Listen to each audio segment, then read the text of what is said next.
मेरा नाम चमचम है और मैं एक हरे भरे जंगल में रहती हूँ। मेरा दिल हमेशा रोमांच के लिए बेचैन रहता है और मैं अपने दोस्तों के साथ हर रोज कुछ नया खोजने की कोशिश करती हूँ। एक दिन मैंने अपने सबसे अच्छे दोस्त खरगोश छिन छिन और मीना फूल के साथ मिलकर एक नया खेल खोजने का फैसला किया। हम जंगल के उस हिस्से में पहुंचे जहां हमने पहले कभी कदम नहीं रखा था। वहां हमें एक बहुत बड़ा और सुंदर पेड़ दिखाई दिया, जिस पर रंग बिरंगे फूल और मीठे फल लगे हुए थे।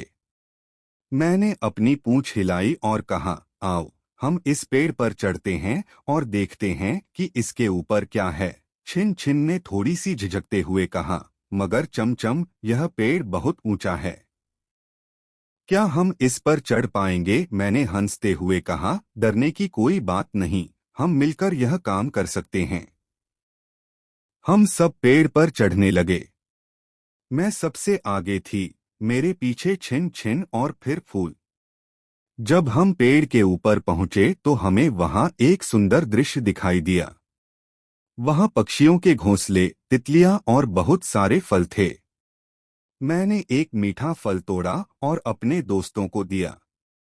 हम सबने मिलकर फल खाया और खुशी से झूम उठे। फूल ने कहा, यह वाकई एक शानदार जगह है, हमें यहाँ बार बार आना चाहिए। हमने मिलकर यह तय किया कि हम रोज नई नई रोमांचकारी यात्राओं पर जाएंगे और अपने जंगल को और भी सुंदर बनाएंगे। उस दिन के बाद हम रोज जंगल की सैर करते और नई नई चीजें खोजते। हमारी दोस्ती और प्यार और भी मजबूत होता गया और हम हमेशा खुश रहते। एक दिन जब हम जंगल के दूसरे हिस्से में जा रहे थे, हमें एक छोटा सा हिरन मिला जिसका नाम छोटू था। वह बहुत परेशान दिखाई दे रहा था। मैंने पूछा, छोटू, तुम इतने परेशान क्यों हो? छोटू ने आंसू भरी आंखों से कहा, मेरी माँ कहीं खो गई है, मैं उसे नहीं ढूंढ पा रहा। मैंने अपने दोस्तों को देखा और कहा, हम सब मिलकर तुम्हारी माँ को ढूंढेंगे। हम सबने मिलकर जंगल की खोज शुरू की।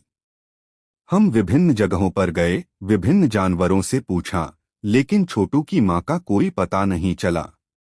आखिरकार जब हम जंगल के एक गहरे हिस्से में पहुंचे तो हमें एक नरम आवाज सुनाई दी।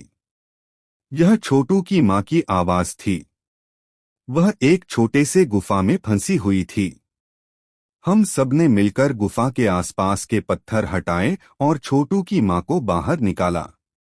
छोटू ने अपनी माँ को देखकर खुशी से झूमते हुए कहा, माँ, आप मिल गईं। छोटू की माँ ने हमें धन्यवाद दिया और कहा, आप सबने मेरी मदद की, मैं आपकी बहुत आभारी हूँ। मैंने मुस्कुराते हुए कहा, दोस्ती का यही मतलब है, हम सब मिलकर एक दूसरे की मदद करते हैं।